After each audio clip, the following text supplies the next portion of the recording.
My client Nick lost 35 pounds in 120 days, dropping from 230 to 195. See, before working together, Nick was going to the gym consistently. He was stuck at the same weight for years. His confidence was low. He didn't like taking his shirt off. And despite putting in effort, he wasn't seeing the results that he wanted. Now, fast forward 120 days, Nick hasn't only transformed his physique, but his entire identity. He's down 35 pounds. His clothes fit differently. His confidence is high. But most importantly, the habits and disciplines that he has built will stay with him for the rest of his life. So the question is, what actually changed? Was it some crazy cardio routine? Was it some restrictive diet, training all the time? It actually wasn't any of that. And in this video, I'm going to break down the exact system that we used to help Nick go from 230 to 195 and completely transform his life using these three pillars: identity, foundation, and objectives. So let's start with where Nick was before we even began working together.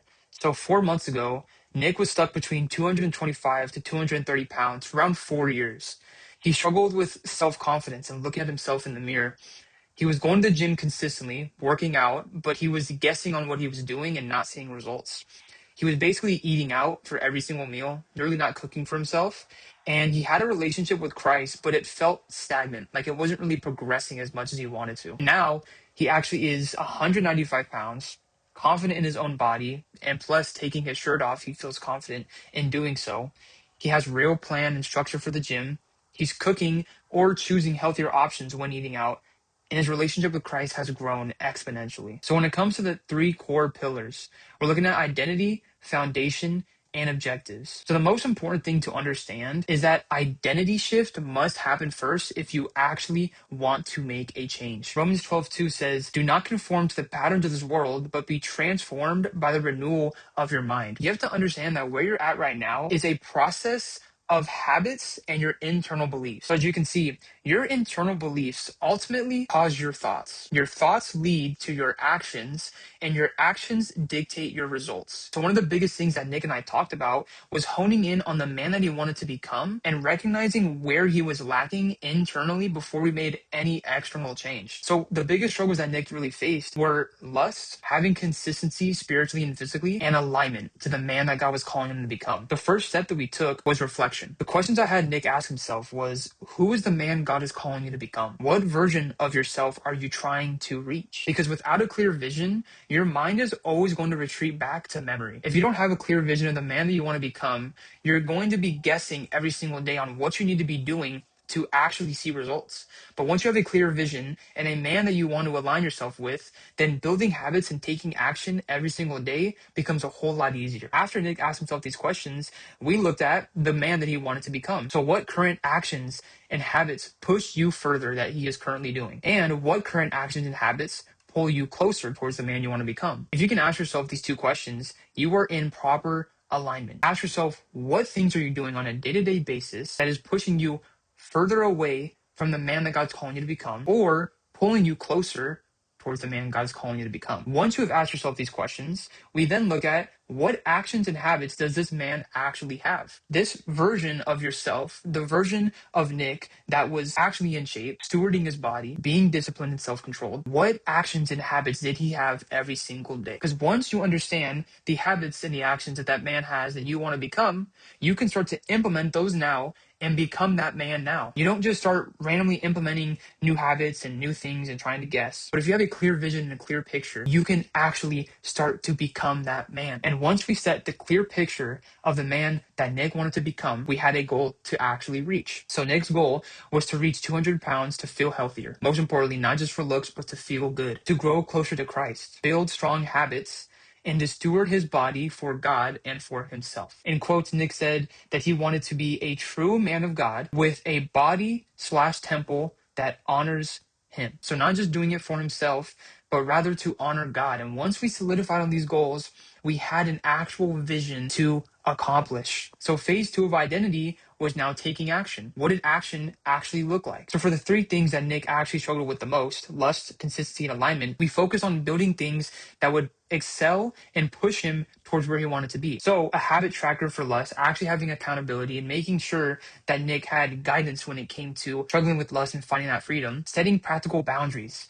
right? So actually putting his phone out of the room, out of the bathroom, setting boundaries for apps and websites on his phone to ensure there's no access. Nick and I talked about, instead of focusing on the sin, focusing on the struggle that you're facing, shift your focus onto God, onto your Savior, onto the freedom that you already bear. And once he did that, we were able to start seeing him walk in freedom. Now, consistency, implementing daily check-ins. So having accountability and guidance every single day to ensure that progress is being made. Daily Bible reading, getting into the word every single day, spending time with the Lord, and then daily prayer, right? So praying, hearing from God, speaking to God first thing in the morning, first thing in the day to set the intentions right.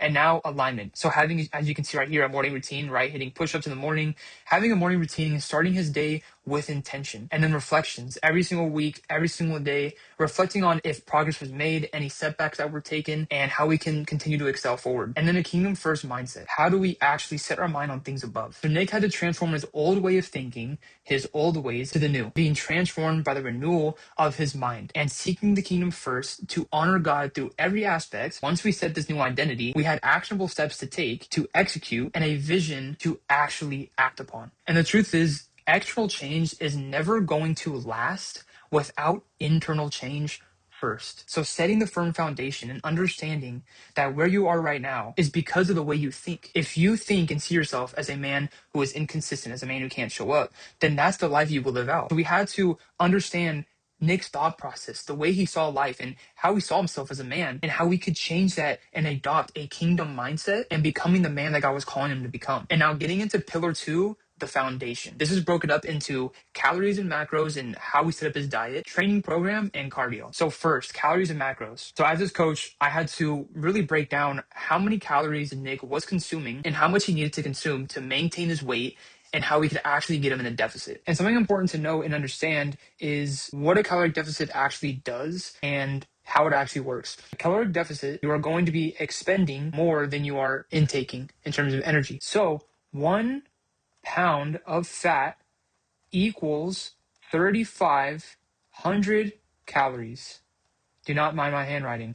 So with that being said, if you go into a 250 calorie deficit across the whole week, because calories are a weekly average.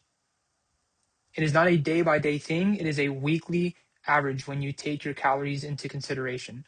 So if we are in a 250 calorie deficit across the 7 days, hypothetically, you should lose about half a pound a week.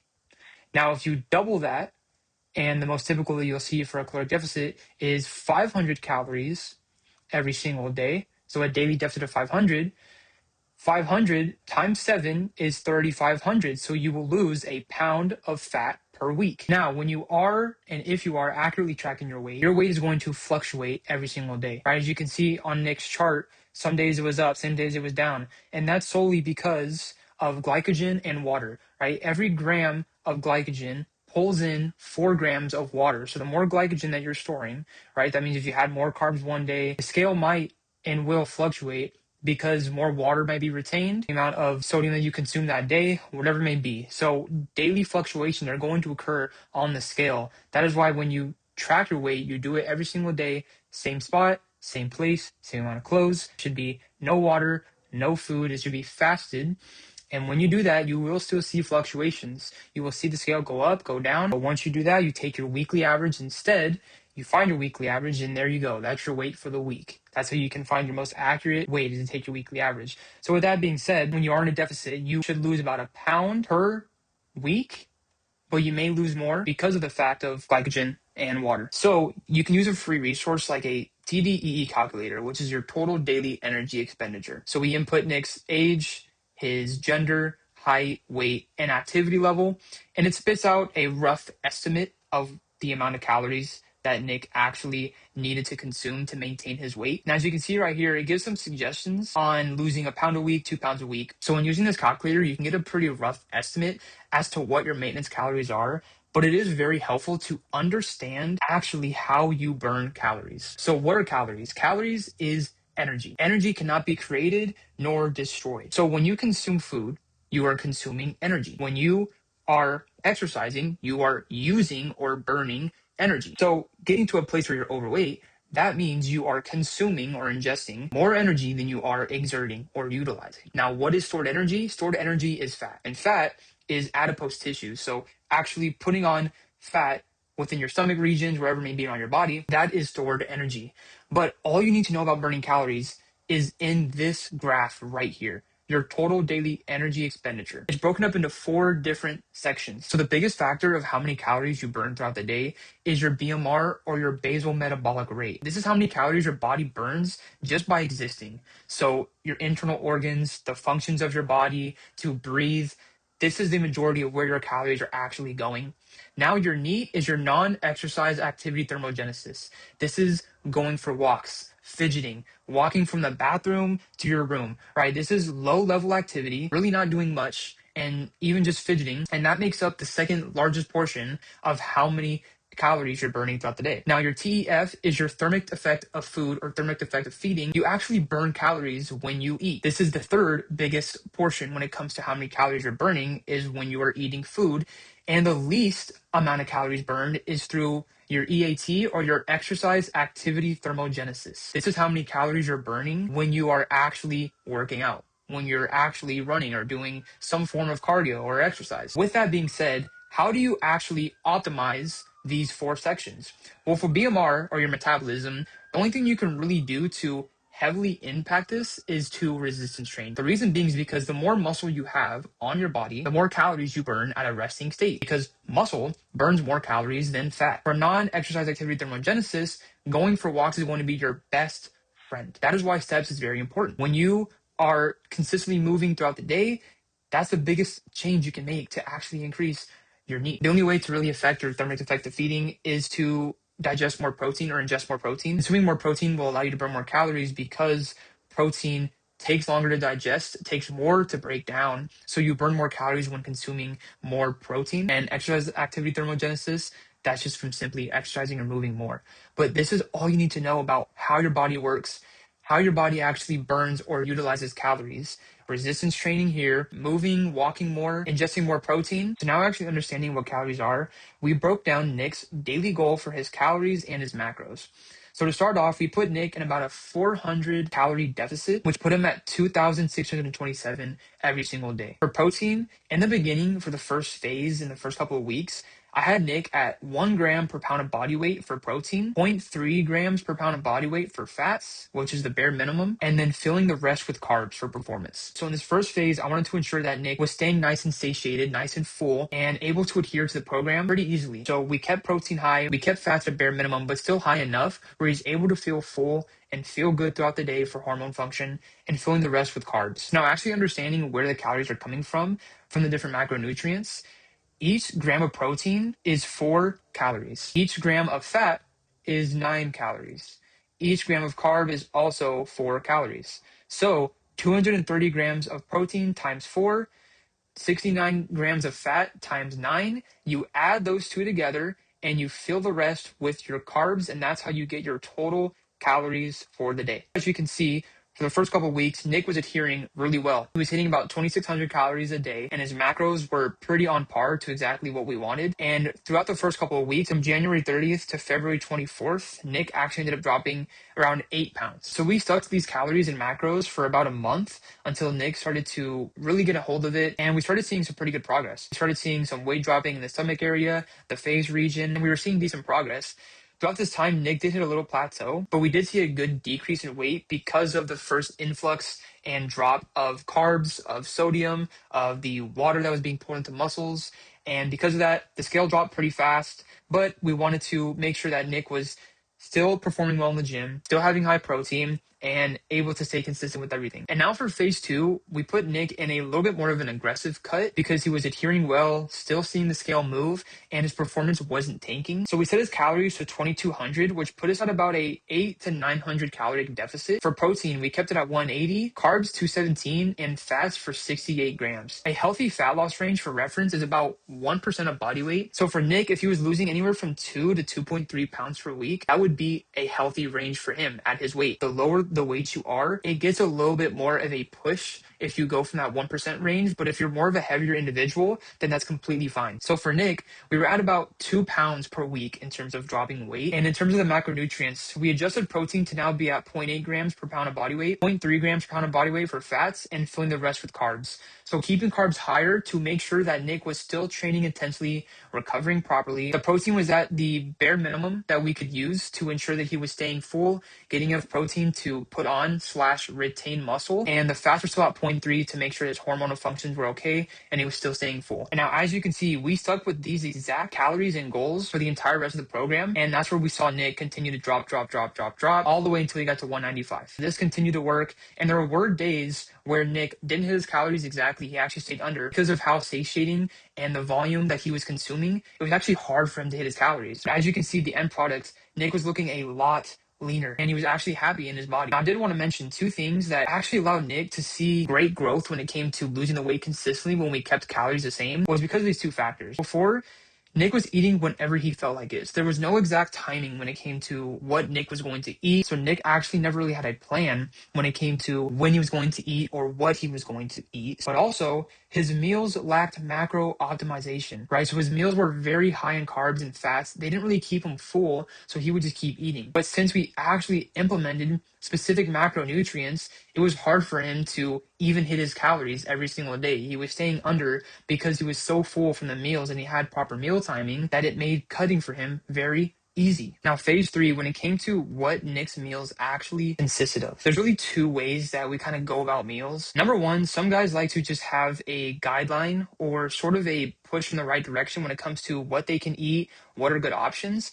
Other guys like more of an accountability and guidance factor. So for Nick, he chose more of that push in the right direction. So I gave him an entire list of the things that he could choose from for breakfast, lunch, dinner, and for snacks. His diet really consisted of every single day was fruit, sweet potatoes, sourdough bread, avocado oil for fats, low-fat beef jerky, chicken breast, Greek yogurt, protein powder, protein cereal, protein coffee he really liked. And throughout these options, it really just gave Nick all he needed to understand what he can and should be eating, and he just made it fit within his macros. When you have the actual right structure, also accountability, but guidance into what you can actually consume to fit your goals, it becomes a lot easier. So now for a typical day of eating during a training day for Nick. For pre-workout, since he did train in the morning, we opted for simple, fast-digesting carbs, little to no protein, and no fat. His fat slows down digestion.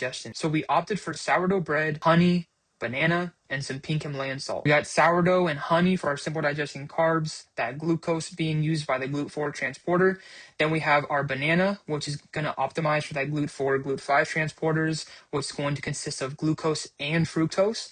And the pink Himalayan salt is going to be for hydration, sodium, and just allowing Nick to have a nice, good pump during his lift. Nick consumed this about 45 minutes to an hour before his workout to ensure that he had the readily available glucose and also the liver glycogen to provide for a nice, hard, intense workout. Now for post-workout, Nick had some non-fat plain Greek yogurt with a little bit of honey in there, threw in some quick oats and then some mixed berries with a little bit of fiber, but mainly for the simple digesting carbs. And with the side of it, he had some protein coffee. So he had some black coffee, threw in some proteins and collagen peptides, and that was for his post-workout meal. Right, so driving in the carbs, once again, the simple digesting carbs to refill that glycogen that he just utilized during his lift, and also getting in our protein. For his first lunch, Nick had grilled chicken breast, sweet potato, broccoli, and a sparkling water. Keeping it nice and simple, plain, getting our high protein in, not much fat, right? A little bit of fat was coming from the chicken breast, and then the sweet potatoes and the broccoli, so opting for higher fiber, satiety, feeling full, nice volume, and then sparkling water to add a little bit of spice to the meal. And then dinner, Nick had chicken breast, once again, a small serving of chicken breast, just for a little bit more protein, and then a dessert bowl. So Nick had Greek yogurt with a mixture of protein powder and honey, and throw in some cinnamon, and then we topped it off with some Catalina Crunch or protein cereal and berries. So Nick had a little bit of protein from the chicken breast, and then a nice fiber, full, satiating, volume-filled Greek yogurt bowl to end the night off for dinner, which put him inside of our macros and our calories for the day. And basically this was repeated every single day. On non-training days, opted for a little bit less carbs, a little bit of higher fats for satiety, and obviously no pre or post-workout meal, just kind of consistent meals for breakfast, lunch, dinner, and snacks. From taking a look at the list, Nick was able to utilize the grocery list tracker and find the exact items that he needed within the grocery store to then fill up or stock up on what he needed And in order to not really guess on the things he had to buy at the store, but have a proper structure and guidance when it came to what he had to get in order to get the proper things for his meals. Now, the other option that some guys like to opt in for is more of that guidance and accountability when it comes to the weekly plan. This is a little bit of a different database that Nick actually didn't utilize because he wanted more of that just push in the right direction. But this is more of that hold your hand kind of accountability. So actually having meals where it involves the recipe, the instructions, how to make it, and implementing all these different meals. So we would just pull from right here, put it into the day, and it adds up the calories and macros so that we can actually get the accurate amount of macros and calories that we want for that day. And this allows for easy recipes to be accessed, as well as the ingredients, how to make them, and just throwing them in for the week so you actually have that structure and accountability, knowing exactly what you need to eat. And now, something that occurred a lot during Nick and I's time working together was eating out / going on vacation. To ensure that Nick stayed on par with his macro and calorie goals throughout the week and throughout the days, he would upload every single thing that he would eat. Egg white omelet for breakfast, Chipotle bowl, chicken and veggies, and then he would submit photos to ensure that we were seeing exactly what he was eating and the kind of guesstimate on what the macros and calories were, so that we weren't completely going off plan or just eating blindly, but that we had an actual structure. So when he ate out, we weren't guessing on what he actually was able to consume, but we had a plan on our calories, our macros, and we chose meals that would actually fit within those goals, actually choosing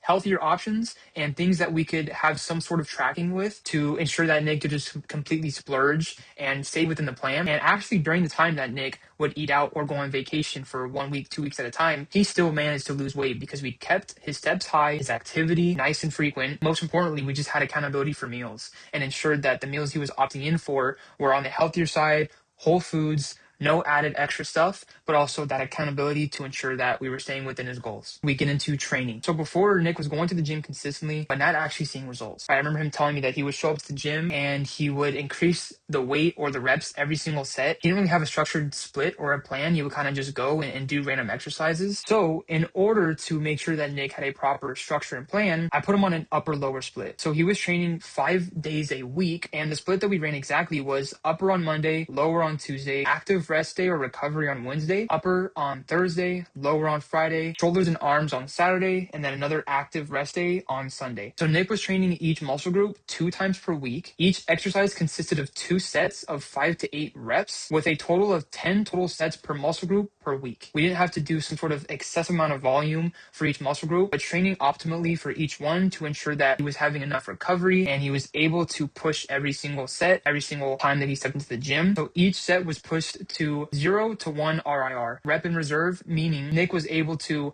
either go to complete failure for each set, or he had 1 rep in reserve. He was withholding 1 rep to ensure that the next one could be pushed to complete failure. And with that being said, we tracked every single lift to ensure that he was progressive overloading. One of the biggest things, if you are not getting stronger in the gym, you're either 1, not pushing yourself hard enough, not training till failure, or 2, you're failing to track your lifts, so you never know what you're actually doing. When you track your lifts accurately, you should understand that if you're pushing yourself to your hardest and training till failure, you will see progression in the weight that you're using or in the reps that you're completing for that specific given exercise. So as you can see up here, the plan that Nick had, this is an example of an upper A day. Incline dumbbell chest press, lat pull down, machine chest press, seated row, pec fly, single arm tricep extension, a rear delt fly, and incline dumbbell curls. So Nick was given the weights and reps is how much weight he did and the amount of reps he completed. The given sets of reps right here, so 2 sets as you can see, 5 to 8 reps for each one. And then RPE, the rate of perceived exertion, so how hard the set actually was. When you are training, this should be anywhere between 7 to 10. 1 being you just sat there and looked at the weights. 10 being it was the hardest thing ever. You could not have done a single rep. So anywhere between like 7 to 10 is super good. And Nick was staying within that 8 to 9 range, right? And then he also had some videos, that's me right there, breaking down the exact form, how to actually perform the exercises properly, and some cues when it came to ensuring the exercise was done correctly, right? So setting the bench angle, height, stuff like that. And with that being said, we now had a foundation for Nick's training. So every time he showed up to the gym, he had the proper structure, the right accountability, he knew exactly what to do with the proper exercises. So if you're not seeing progress in your lifts, if you're not getting stronger when you step into the gym, ask yourself if you're training hard enough, if you're actually pushing yourself past comfort, and if you're actually tracking your lifts. Because if you're pushing yourself hard, training till failure, you're tracking your lifts, you will experience progressive overload. If your diet's in place, if you're getting proper sleep, you will progressively overload, meaning you're adding reps or adding weights for that given exercise for the next session and so forth. Now, when it comes to an emphasis of building a V-taper physique, an aesthetic physique, there are things you want to focus on. Now, yes, you should be training each muscle group, hitting 10 sets per week in terms of volume, training intensely. You want to have a balanced physique. But there are specific muscle groups that you can favor to build that V-taper physique. So number one's going to be chest, specifically upper chest. This is one of the main things we focused on for Nick. So building an upper deck and upper chest will allow for that shelf look. And then for shoulders, hyper focusing on side delts, right? Side delts are going to give you those broad shoulders. They're going to widen out your frame, which will then cause your waist to look slimmer. So the wider we can look up top, the slimmer we can look down below. That's what will actually allow you to get that V-taper physique. We were focusing on upper chest, shoulders, all around, the front delts, the rear delts, but specifically the side delts, and then lats. So you have two parts of your lats. You have your lower lats and your upper lats. Both should be emphasized, but your upper lats are going to push out that V-taper physique even more. So we opted in for some more upper lat activation for Nick. And lastly, abs. If you are training every muscle group but neglecting your abs, you are not doing yourself a favor. Because if you lose the weight but you're not training the abs as you do every other muscle group, you can't expect to have well-defined and developed abs once the fat is gone. Nick trained abs 2 times a week, and we focus on training abs just like every other muscle group, training intensely, training hard. And once you can focus on these 4 muscle groups, right, as you continue to be in a caloric deficit and you lose the fat, you drop the weight, you get lean enough, you will have the broad, wide upper body, the slim waist as that fat begins to go down for the love handles, well-defined abs, your back will be popping out, and that's how you can actually achieve that V-taper physique. And now, as you can see, even though Nick was dropping weight and losing fat consistently, his strength continued to go up because of tracking and because of progressive overload and sleep and nutrition, right? So as you can see, February 13th, chest supported row 145, single arm lat pull down 42.5, so on and so forth. But now fast forward to April 23rd, we can see that all of his weights went up exponentially. Single arm lat pull is now at 80, used to be at 42.5. Staying the same sets, same reps, but his strength continued to go up. He continued to put on muscle as he was losing weight. The V-taper physique started to come in. So before, we saw more of this hourglass shape, right? Coming in, love handles coming out, right? On both sides, coming in, coming out. But now we see that V-taper being formed as we come in. We see the lats popping out more, broader shoulders. So those lats pop out. Then we start to get slimmer in the waist, and we see that V-taper. And as you continue to drop this weight in this section, build those broader shoulders and build all those lats, the V-taper aesthetic physique will continue to come in. And now lastly, for cardio. Nick only did cardio 1 day a week. The biggest thing we focused on was his steps. So 10K steps minimum daily is the goal that we focused on.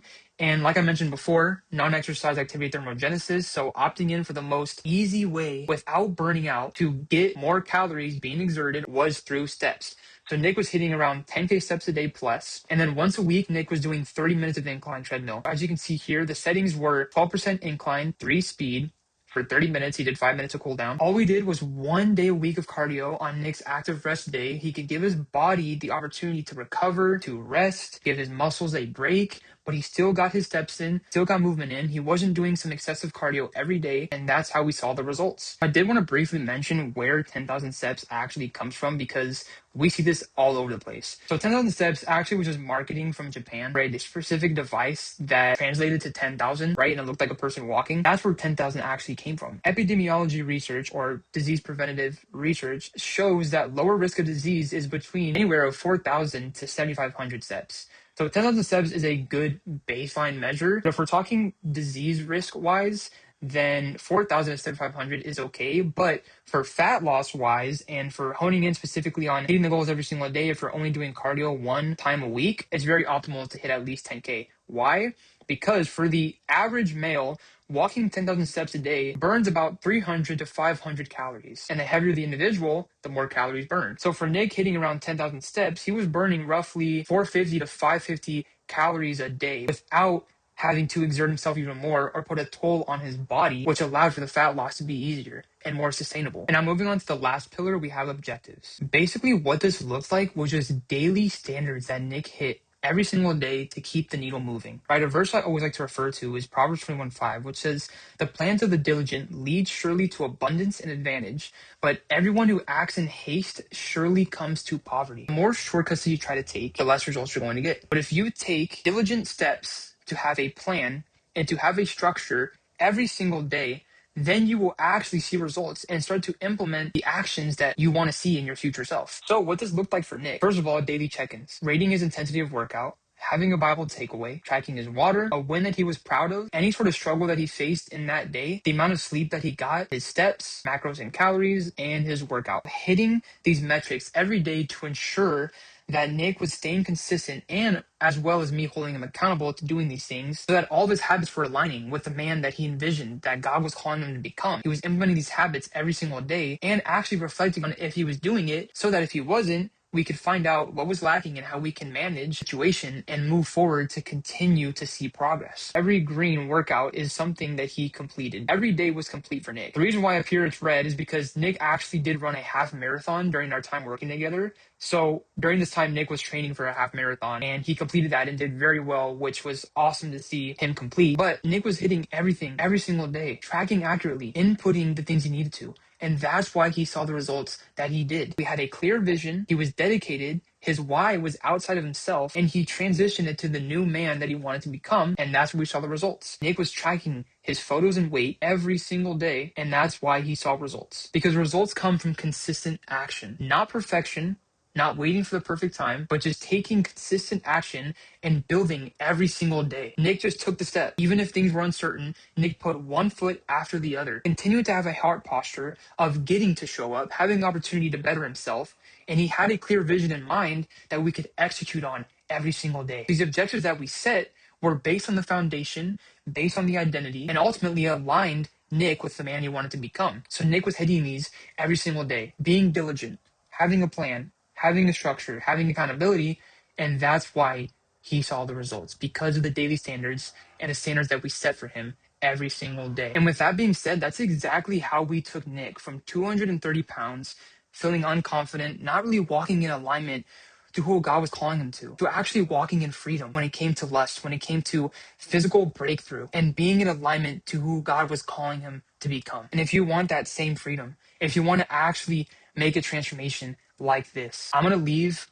a booking call link inside of the description. You can go ahead and book a call with me, and we'll go over your goals, go over where you're at right now, and if everything's aligned, if I'm confident that I can help you get to where you want to be, then we'll get the ball rolling. But take exactly what you have learned and implement it. Focus on changing your identity, because change starts internally first. Set objectives, set the vision for who God is calling you to become. Seek out the Lord, build the foundation, and set objectives every single day to execute. The steps are right in front of you, but you must be the one to take action and to take that leap of faith.